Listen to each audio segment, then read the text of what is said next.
about the situation. Her older brother might be doing the best he can, and he probably won't like us coming to his house. Listen, from what Debbie said in that email, there's something sick going on in that house. And if her older brother's not making sure these kids are okay, then we have to. Bro, but that's not our business. Dude, Debbie's probably scared out of her mind right now. We need to get there before something bad happens. Whatever.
When the Riparian Methuselah fully awakens, the world doesn't just see its reality bends around it.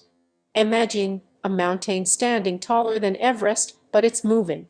Its surface isn't just rock, it's a maze of shifting plates covered in glowing green runes that crawl like living veins.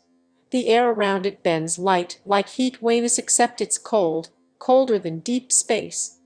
At the top of its colossal back there's something like a crown, 5 jagged horns of stone, humming with emerald energy. They aren't decoration, they're receivers, drawing power from the planet's magnetic field. Every time they pulse, clouds spiral overhead, and lightning cracks sideways like torn fabric. Its face is not a face at all, more like a layered mask of fossils, tree roots, and obsidian shards. Eyes? None at first. Then, slowly, 2 massive circles of pure white light open, blank and expressionless, like moons staring back at you. And then comes the sound.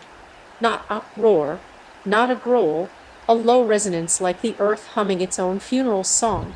It vibrates through metal, through your bones, through memory itself. Birds fall from the sky, not from fear but because gravity changes near it. Every step it takes remakes the ground beneath it. Forests bloom instantly in its wake, but behind them everything man-made decays into dust. Buildings, vehicles, satellites gone. It's the ultimate equalizer, the planet rewriting its surface to start over. When it fully awakens, a pale green aura spreads across the horizon. People call it the Riparian dawn. The atmosphere glows faintly, as if the entire planet is exhaling after holding its breath for thousands of years.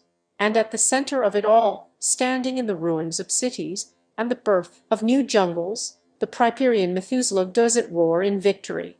It simply watches, silent, immovable, eternal. The world doesn't end when it wakes, it rests. In the cursed valley of Priperia, where the mountains whisper and the fog never lifts, something older than time itself stirs. The Priperian Methuselah, a colossal beast of moss-covered stone and burning veins of molten blue, rises from beneath the earth. It is no Titan, no Caedo.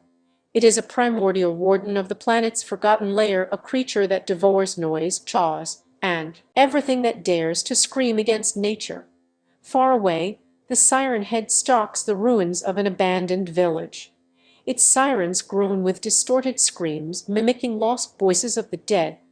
Every echo makes the valley tremble, and every tremor wakes the Methuselah deeper. When the ground splits open, the forest shakes like it's terrified. The Priperian Methuselah's eyes opens, a burning, glacier blue void that sees through the fog. It hates the noise. It moves like a continent sliding forward. Trees collapse. Mountains bend. Siren head shrieks a siren so loud it melts glass miles away, but the Methuselah just opens its jaw. From within comes a gravitational hum, a sound deeper than death. It pulls everything toward it: sound, air, life. Siren head tries to run, sirens blasting warnings, but the Methuselah's roots burst from the ground, wrapping around its legs. It drags the long, wire-bodied creature closer, pulling it inch by inch. Then, in one slow, horrifying motion, it bites through Siren Head's torso, silencing the sirens forever. The valley falls completely silent. Even the whine stops. The Priperian Methuselah swallows the twisted metal bonds and returns to the depths, satisfied. The last echo of Siren Head's scream lingers for a moment, then fades into the soil. The villagers say that's why the Priperian Valley has no birds, no wind, no sound, because the Methuselah still sleeps there, and silence is its feast. If Siren Head shows up, the Priperian Methuselah will eat it.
Mom.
The world secret of the Riparian Methuselah in the Traver Henderson creatures.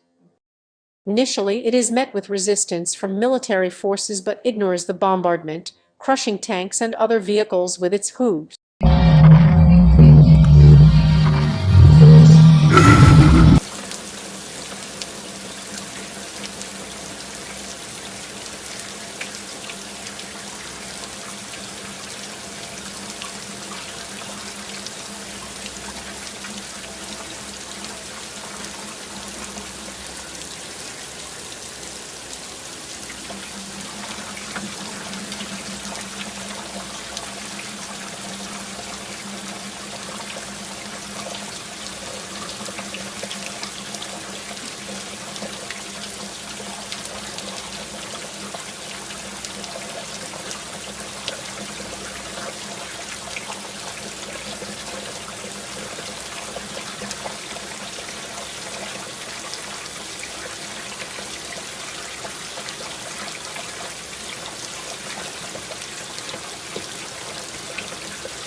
Oh my god! Wow.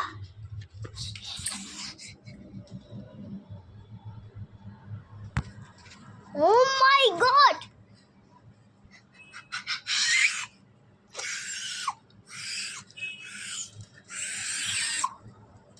My window is breaking! Now it's breaking! Ah! Oh my god! The Russian Methuselah was gone now.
Boom!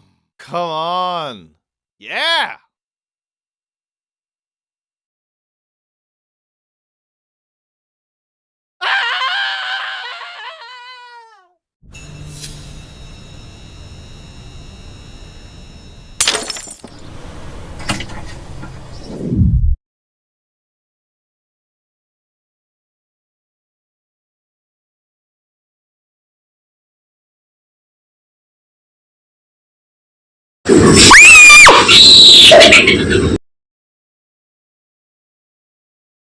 The Riparian Methuselah coming on tree and tree eating it, and the Riparian Methuselah turning into a tree, and tree is turning into the Riparian Methuselah at night, when the Riparian Methuselah starting turning into a tree's stomach and grows up. On the desolate, wind-swept plains of the Riparian continent, a creature of myth and fear stirs.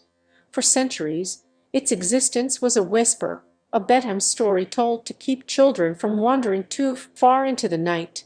It was known as the Methuselah, a beast so ancient its name was lost to time, only to be rediscovered in the fossilized remains of its prey. The creature's fur, a thick mottled gray, was said to be woven from the very fabric of the starlit sky, and the red spines along its back pulsed with a faint, internal heat, a warning to any who dared to approach. Its gaping maw, a cavern of jagged, yellowed teeth, could swallow a full-grown herd beast whole. The legends spoke of a time when the Methuselah would awaken, not for food, but for the thrill of the hunt. It was a time when fear would have a new name, and the stars themselves would tremble at the sound of its roar. This is the story of that awakening, and the people who must face the ancient terror that has returned to reclaim its land. Hey, why are you doing, sweetie? Don't do that. It's incredibly dangerous. Sweetie, don't do that.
it's night. But I'm okay. Deep in the ice veins of Siberia, a mountain wasn't a mountain at all. It was the Russian Methuselah, a slumbering, ancient colossus of black stone and molten frost. His body steamed with cold, fire, and his eyes glowed like two flashlights trapped in a blizzard. When he woke, entire glaciers cracked like glass. The air trembled. Birds didn't even exist within 100 miles of his roar, but something called him east across mountains, across frozen seas to Priperia, where another legend waited. The Priperian Methuselah, the elder of molten roots and ancient fire veins, a creature older than every map. He pulsed with crimson glow, a living volcano. When the Russian Methuselah arrived, the ground split. He pointed his flashlight hues across the red horizon. For a moment silence, then the Priperian one rose from the earth, covered in burning dust. They didn't fight right away. The Priperian Methuselah don't rush. They stare. They remember. Both were fragments of the same creation, two Methuselahs born from opposite elements. One frost, one fire, one silence. Then the Russian Methuselah flared his eyes. White beams cut through the red haze. Flashlight mode activated. The entire valley turned day bright. The Priperian Methuselah, blinded, stumbled back into his magma trench, but instead of attacking, the Russian one signaled. The light wasn't a weapon, it was a message. A pulse code, language, a call. He wasn't here to destroy Priperian Methuselah. He was here to warn him. Something worse was coming. Something beneath them both, older than roots, colder than death. A third Methuselah, one that even light couldn't reach. And as the Russians' flashlights dimmed, both Trevor Henderson creatures roared in unison. That was the night the Methuselah Pact was reborn, fight united against the abyss. Next time, it'll tell you what rose from under them when their roars hit the core. It's got a name that sounds like thunder underwater.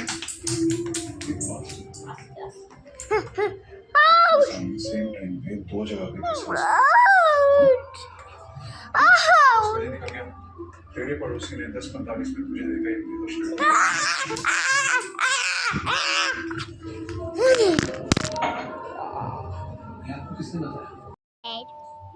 Not there. Ah, ah.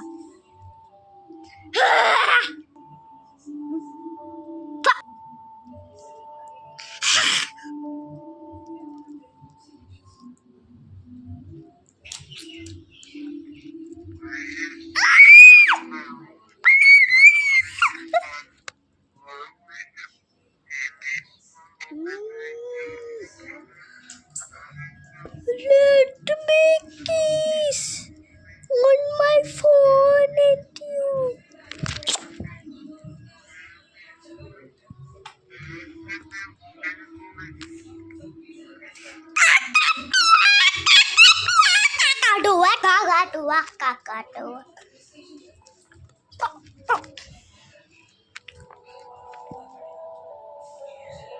Oh, I'm scared.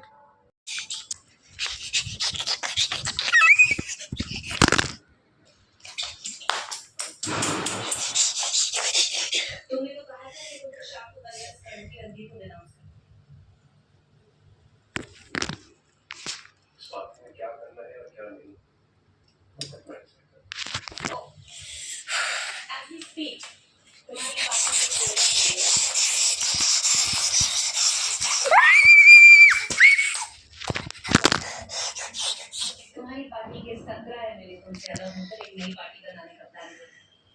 I hope you realize इस गलती की कीमत सिर्फ ये alliance की।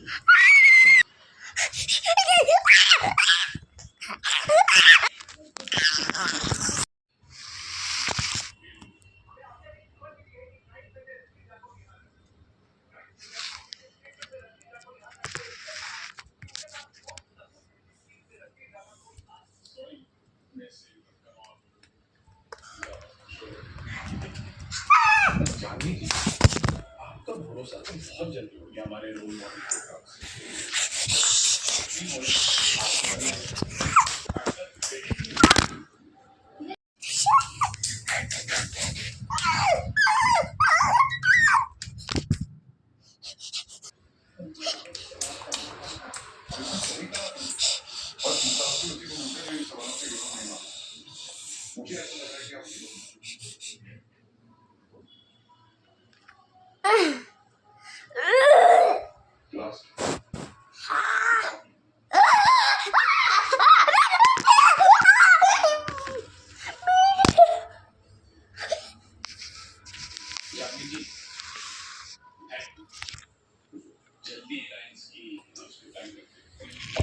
period.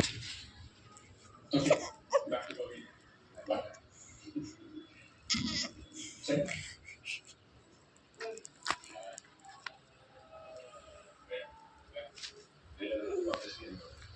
Oh my god.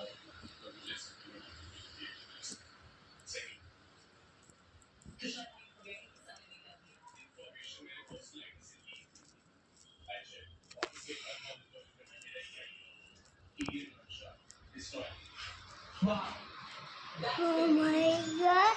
वो community से तुमने जाने को प्रॉमिस कर दे कि मैं रणदीप को पब्लिकली अनाउंस कर दूं। कोई मुझसे ना पूछे। उस वक्त मुझे जो सही लगा मैंने वही किया। ये डिसीजन मेरा है, तुम्हारा नहीं। डिसीजन लेने का इतना शौक है ना तो अपने पार्टी के लिए सही डिसीजन लो। बट नो, सिर्फ अपने प्रिंसिपल्स में lecture they Aunt. Because Aunt.